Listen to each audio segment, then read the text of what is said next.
Alors, je vais lire un texte. D'abord, je lis dans le deuxième livre des rois, dans 2 Rois 5. Naaman, chef de l'armée du roi de Syrie, jouit de la faveur de son maître et d'une grande considération. C'est par lui que l'Éternel a délivré les Syriens. Cet homme fort et vaillant pourtant est lépreux. Or les Syriens étaient sortis en troupe, ils avaient amené captive une petite fille d'Israël. Elle était au service de la femme de Naaman. Elle dit à sa maîtresse, « Oh, si mon Seigneur était auprès du prophète qui est à Samarie, le prophète le guérirait de sa lèpre. » Naaman alla le dire à son maître, « La jeune fille du pays d'Israël a dit cela. » Et le roi de Syrie dit, « Va, rends-toi à Samarie, je t'enverrai une lettre de recommandation au roi d'Israël. » Naaman, le chef de guerre, part en prenant 10 talents d'argent, 6000 cycles d'or, des vêtements de rechange. Il porte au roi d'Israël la lettre où il est dit « Maintenant, quand cette lettre est parvenue, tu sais ce qu'il faut faire. » Mais après avoir lu cette lettre, le roi d'Israël est très angoissé. « Suis-je Dieu, moi, pour faire vivre et pour faire mourir? Comment puis-je guérir quelqu'un de sa lèpre ?» Et lorsqu'Élisée, le prophète, homme de Dieu, apprend que le roi d'Israël est très angoissé, il envoie dire au roi, « Pourquoi es-tu angoissé? Laisse-le venir à moi, et il saura qu'il y a un prophète en Israël. » Alors Naaman vient avec ses chevaux et son char. Il s'arrête devant la porte de la maison d'Élisée. Élisée lui fait dire par un messager, « Va et lave-toi 7 fois dans le Jourdain. Ta chair redeviendra saine et tu seras pur. » Naaman est très en colère. Il s'en va en disant, « Voici, je me disais, cet homme de Dieu sortira vers moi, il se présentera devant moi, il invoquera le nom de Dieu, son Dieu, il agitera la main sur place, il me guérira. Les fleuves de mon pays, de Damas, ne va-t-elle pas mieux que toutes les eaux d'Israël? Ne pourrais-je pas m'y laver et devenir pur ?» Et il est sur le point de repartir en furie. Mais les soldats de sa troupe s'approchent et lui disent, « Général, si le prophète t'avait demandé quelque chose de difficile, tu l'aurais donc fait. Combien, à plus forte raison, ne pas faire ce qu'il te demande? Va te laver dans le Jourdain. » Alors Naaman descend et se plonge 7 fois dans le jardin, selon la parole de l'homme, pas le jardin, le Jourdain. Et alors sa chair redevient saine, comme celle d'un bébé. Il est pur. Naaman, sur ce fait, retourne vers l'homme de Dieu avec toute sa troupe. Et lorsqu'il est arrivé, il se présente devant lui et dit, « Voici, je reconnais, il n'y a pas d'autre Dieu sur la terre que le Dieu un, le Dieu révélé en Israël. Et maintenant accepte, je te prie, cet immense cadeau que je veux te donner en signe de ma reconnaissance. » Et Élisée répond, « Non, moi je ne suis qu'un homme, c'est Dieu qui guérit. » Il refusa. Naaman dit, « Est-ce que je peux au moins prendre un peu de terre de ton pays pour l'amener chez moi en souvenir ?» Et Élisée lui dit, « Va en paix. » Le deuxième texte que vous avez à l'écran se trouve dans l'évangile dit par Luc. Luc 17. Jésus, marchant vers Jérusalem, traversait la Samarie et la Galilée. Comme il entrait dans un village, 10 lépreux viennent à sa rencontre. Il s'arrête à distance et crie, « Jésus, Maître, prends pitié de nous. » En les voyant, Jésus leur dit, « Allez vous montrer aux prêtres. » Et en cours de route, ils sont purifiés. L'un d'eux, voyant qu'il est guéri, revient sur ses pas en glorifiant Dieu à pleine voix. Il se jette la face contre terre aux pieds de Jésus et lui rend grâce.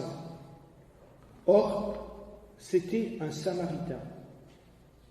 Alors Jésus demande, « Est-ce que tous les 10 n'ont pas été purifiés?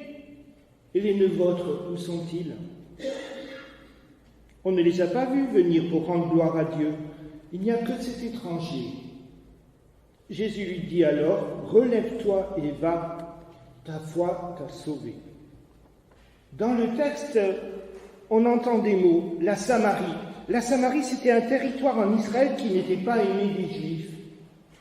Parce que du temps de l'exil en Babylone, le peuple des Hébreux, des Israélites avaient été déplacés, déportés en Babylone.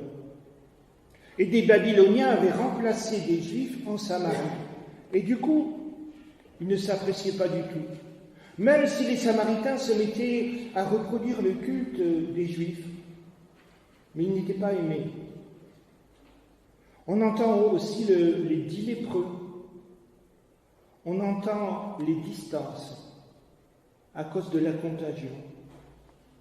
Un petit groupe de malheureux arrive et il y a 10 purifiés. Un seul guéri ou sauvé, suivant le verset, et c'est un Samaritain. Le thème de ce matin, c'est rendre grâce à Dieu pour la vie, pour la guérison, pour la santé, pour tout ce qu'il donne. Et en grec, rendre grâce, c'est Eucharistéo, qui donne dans l'Église catholique l'Eucharistie, ce que nous allons célébrer, la Sainte Seine. Cela vient simplement des mots de Jésus quand il est dit, il prit du pain après avoir rendu grâce, après avoir eucharistié. Le premier mot qu'on aime apprendre aux enfants, peut-être s'il te plaît, c'est merci. Mais après, on oublie souvent. La distance à cause de la lèpre, la contagion, le Covid, le confinement, on a entendu parler de ça. La loi interdisait en effet de s'approcher. Les commentaires, alors, ils vont bon train et ils ont raison sur la question de la distance par rapport à l'autre et la question de la réintégration, des relations restaurées.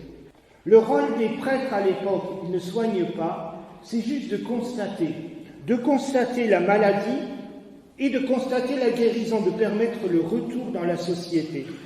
C'est pourquoi, quand Jésus dit « Allez vous montrer aux prêtres », c'est une promesse. Et en chemin, ils seront guéris. Quand j'étais pasteur à Saint-Hippolyte, il y a un Allemand qui est arrivé, il m'a demandé de mettre un tampon de l'église sur son permis de conduire, il croyait que j'étais un officier d'État civil. Mais on n'est pas en Allemagne. Voilà un commentaire très répandu sur ce texte. La foi, c'est d'être relié. Religion, religare en latin, être relié à Dieu. Il est question de Dieu, et donc aussi aux hommes. À Dieu qui permet la relation avec les hommes.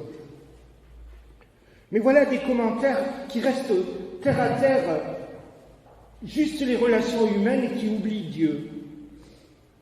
La foi, dit-on, c'est d'être bien dans sa peau, en phase avec soi, awake, éveillé. Ce sont des formules bien connues aujourd'hui. Mais ce texte nous parle de relations avec Dieu qui permet les relations avec les hommes. Parce que les hommes, il faut toujours, des fois, se les farcir, c'est pas facile. Il faut la relation avec Dieu qui permet de vivre ensemble avec son aide.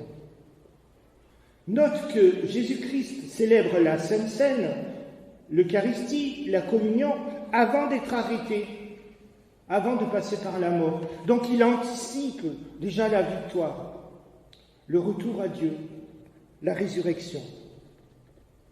Voir Dieu à travers les choses de la vie, à travers les belles choses, tout ce que Dieu nous montre et que nous ne voyons pas. Quand je pense aux peintres Irina et Yuri, vous les mettez sur une chaise n'importe où et ça y est, ils vous font des tableaux. Quand il est dit dans le texte qu'ils sont purifiés, c'est une expression légale par rapport à la loi de Moïse. Ils sont reconnus purs. Mais il y a une différence entre purifier et sauver dans la relation avec Dieu. 10 sauvés physiquement et un seul sauvé spirituellement. Parce que plus que le corps, il est question de la relation sauvée avec Jésus-Christ, avec Dieu. Jésus-Christ étant Dieu qui nous fait connaître le Père. Et c'est le vrai sens du mot religion, religare. Pouvoir accueillir l'amour de Dieu pour le partager autour de soi, ça ne va pas de soi, reçu de Dieu. Et la question de la lèpre alors, j'ai dit la Samarie est une province exclue de pestiférés. Il y a des gens autour de nous qui sont sacrifiés, des personnes socialement mortes. Et c'est facile d'exclure aujourd'hui avec Internet, avec les médias. Autrefois, on pouvait exclure quelqu'un du village, alors il suffisait peut-être de déménager, quoique. Mais maintenant, c'est à l'échelle du monde qu'on peut détruire quelqu'un, une vie. On peut tuer par la langue. Le monde moderne a ses exclus. Le profit, la rentabilité, alors le service à la personne, de plus en plus malade. On manque de docteurs, d'enseignants et tout cela. Vous le savez. Qui est lépreux? C'est aussi la lèpre du péché, ses conséquences quand la relation est rompue avec Dieu. Le péché destructeur, justement, de relations, quand on va se replier sur soi tellement on est mal. Alcool, sexe, drogue, violence. Lèpre de la maladie, de l'isolement, de la pauvreté. Il est facile de juger l'autre en disant il a toujours une tête de malheureux. On dirait qu'il porte la terre. C'est facile, nous. Comme chrétiens, on va dire oui, mais il n'est jamais content. On dirait qu'il n'a pas Dieu. Facile de critiquer les autres quand tout va bien pour nous. Mais comment être heureux quand tout va mal, quand le corps est rongé par la maladie? Lèpre de l'amertume, du ressentiment, des personnes résignées, fatiguées, déprimées, impuissantes, tristes, parfois révoltées. Sans Dieu, comment continuer? Jésus lui-même a été traité comme un lépreux, un contagieux, chassé de la ville sainte, cloué sur une croix, on en a parlé. Jésus est victime de l'amour. Quelles que soient les épreuves, les souffrances corporelles, la vie de l'âme, c'est Dieu qui l'a donnée. Elle a une importance. Les lépreux, peut-être des êtres qui voudraient être reconnus par nous, qui quémandent notre estime, et ça nous remet en question. Mais des fois, ils s'y prennent tellement mal, ils sont tellement blessés. Ce qui est impressionnant dans le texte, le premier que nous avons lu, c'est que Naaman est au bénéfice d'une chaîne d'amour, une chaîne humaine de foi autour de lui. C'est un général d'armée, mais il a besoin d'une fillette pour commencer, une fillette captive, qui a la foi. Il a besoin de sa femme, donc il faut écouter notre conjoint. Il a besoin des rois de Syrie et d'Israël, rien que ça. Il a besoin du prophète Élisée, il a besoin de ses soldats, de sa troupe, qui lui dit « mais fais confiance ». À propos, quelles sont les Samaries où je n'ose pas m'aventurer parce que c'est chaud brûlant, parce qu'il faut marcher sur des œufs, parce que la personne ne voulait pas. Intéressons-nous maintenant à la personne de Jésus-Christ dans sa démarche. Il ne fait jamais de la même façon, jamais exactement de la même façon. Ailleurs, il tend la main, il touche le lépreux, mais ici non, il ne bouge pas, il ne se rapproche pas. Il ne guérit pas tout de suite d'une façon spectaculaire comme nous aimerions que les choses se règlent tout de suite.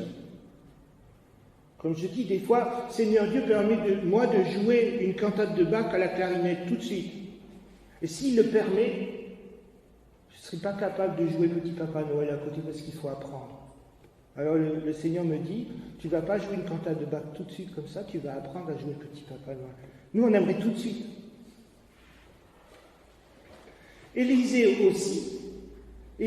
aussi ne sort pas, le prophète. Et vous imaginez la déception du général qui arrive avec toute sa troupe. Élisée, le prophète, ne sort même pas de sa maison, il envoie un serviteur. L'obéissance permet la guérison. La guérison est mise en route dès que je commence à avancer, et si je me suis arrêté, dès que je recommence à avancer. On a parlé d'une dynamisme, la puissance de Dieu, une dynamique. Alors allez vous montrer, ils acceptent comme Naaman, comme l'aveugle de Siloé. Jésus lui a dit d'aller laver ses yeux à la fontaine de Siloé. Lui aussi, ce n'était pas tout de suite. C'est un chemin. Et on peut faire un jeu de mots en disant que l'aveugle a obéi les yeux fermés. Oui, c'est en marchant qu'il voit, en avançant avec le Seigneur. Et nous apprenons de Dieu au fur et à mesure, ce serait triste autrement. Ça marche. Alors pourquoi s'arrêter en route? Je dirais qu'une preuve que l'on avance dans la foi, je le dis à partir du texte, C'est la paix, la confiance que nous gagnons. Il serait triste autrement que nous soyons de plus en plus angoissés avec le Seigneur. Mais l'expérience, le chemin avec Dieu nous donne plus de sérénité. Et pas que. Une preuve qu'on avance dans la foi, c'est la gratitude. La gratitude malgré les circonstances, malgré les difficultés. Oui, voir Dieu autrement, le voir mieux. Le Samaritain, donc, au lieu d'aller se montrer, pour réintégrer tout de suite la société, démarche purement formelle. Il commence par dire merci. On lui donne un cadeau, il invoque le débat, joue avec, ils oublient le donateur. Le Samaritain, on lui donne un cadeau, il le pose et il va embrasser le donateur. Est-ce que le sens de ce texte, c'est seulement d'apprendre à dire merci? Est-ce que c'est simplement une leçon de morale? Est-ce que vous croyez que Dieu nous fait seulement la morale? Est-ce que vous croyez qu'à l'Église, on est seulement là pour apprendre à faire la morale et à dire merci? Les papas et les mamans le font. C'est beaucoup plus profond. Savoir dire merci, c'est revenir à Dieu. C'est rester proche de lui. Ce qui est le plus important, c'est pas seulement que le lépreux dise merci, c'est qu'il revient pour rester proche de Jésus. Dire merci, c'est rester connecté à Dieu, proche de lui. Il n'osait pas avancer à cause de la lèpre, et il revient en courant. La Samaritaine oublie son seau et part en courant. Il va non pas vers le temple de Jérusalem, mais il fait un demi-tour, ce qui s'appelle la conversion. Ce Samaritain a vraiment le sens de la proximité quand on parle de distance. Vous vous souvenez de cette parole de John Wesley, un des fondateurs de l'Église méthodiste. Et il disait « Le monde est ma paroisse ». Et moi je me dis, si un jour j'arrive à la retraite en bonne santé, et si M. Macron ne pousse pas encore plus loin la retraite, où est-ce que j'aimerais aller? Est-ce que je voudrais être proche d'une église pour participer à la vie de l'église? Et en fait, je me dis, c'est pas ça l'important. Parce que partout, nous avons à être témoins de Dieu. Et dans un endroit où il n'y a pas d'église aussi. Est-ce que ça va m'empêcher de parler, de vivre l'amour de Dieu, de le partager? Loin de là, loin de là. Partout, nous sommes témoins de l'amour de Dieu. Un chrétien qui ne parle pas, c'est étonnant. Un chrétien méridional qui ne parle pas, c'est encore plus étonnant. Même à la retraite, partout. Or, c'était un Samaritain. C'est une phrase terrible, terrible pour les Juifs, mais réelle. Il ne s'agit pas d'une parabole, mais c'est un fait réel. Seulement le Samaritain. Et note que sans le savoir, le Samaritain passe de l'ancienne disposition de l'alliance, où il fallait faire des sacrifices pour demander pardon, où il fallait se rendre au temple et faire des rites. Il passe de l'ancienne alliance à la nouvelle en Jésus-Christ, où c'est Jésus-Christ qui porte tout pour nous, qui nous ramène à la maison. On se souvient des paroles de Jésus à la Samaritaine, ce sera ni à Jérusalem, ni sur le mont Garizim, en Samarie, mais en esprit et en vérité. Cet esprit et en vérité, je croyais que c'était moi qui devais être dans l'esprit et dans la vérité. Pourquoi pas, mais je suis très limité. En esprit et en vérité, ça veut dire en Jésus-Christ. Non pas dans le temple, pour un culte formel, mais en Jésus-Christ. Les 9, donc, ils n'ont pas la louange facile. Ils ont aussi rencontré Jésus, mais ils ne l'ont pas reconnu. Oui, ils connaissent le temple, le Dieu un, mais ça ne suffit pas.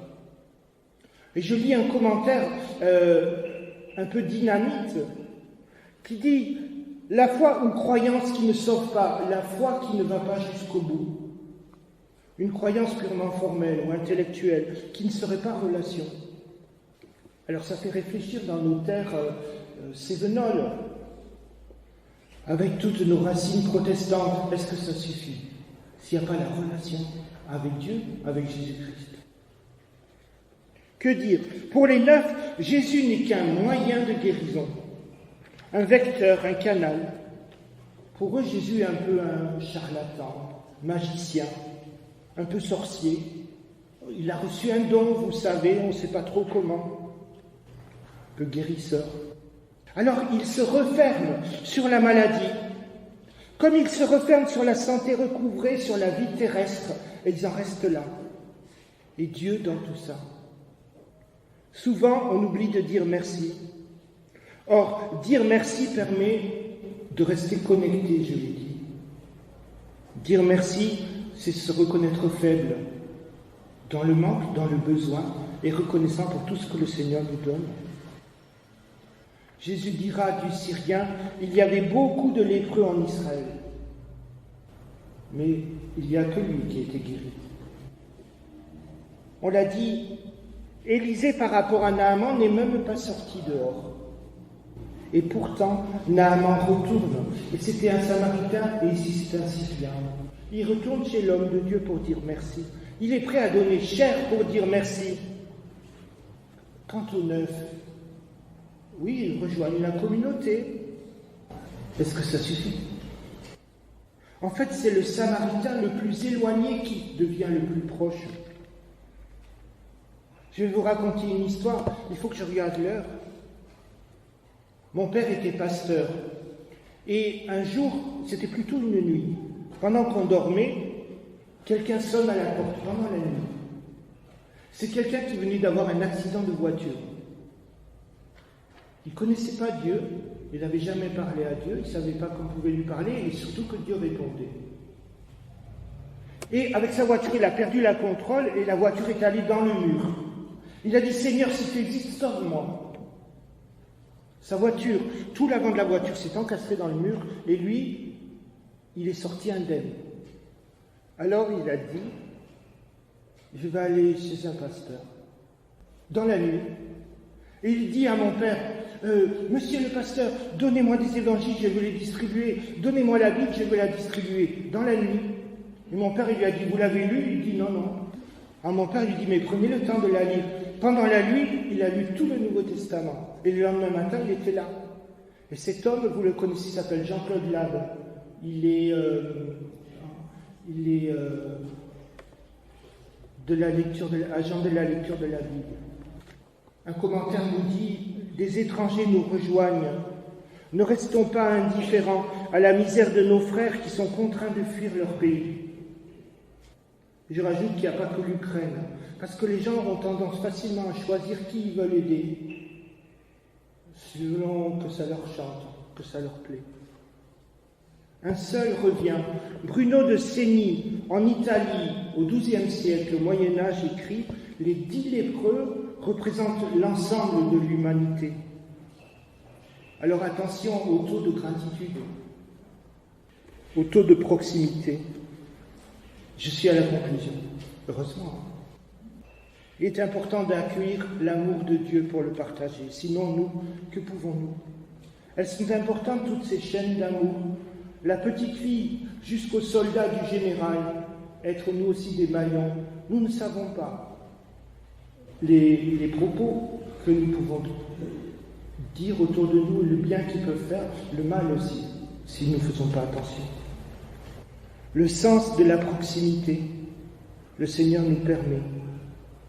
Avancer, obéir, rendre grâce avant la guérison, en croyant à la délivrance. Et des fois, la mort est une délivrance. La preuve qu'on avance, la sérénité, la gratitude, malgré les circonstances. Et c'est facile à dire, mais le Seigneur nous aide.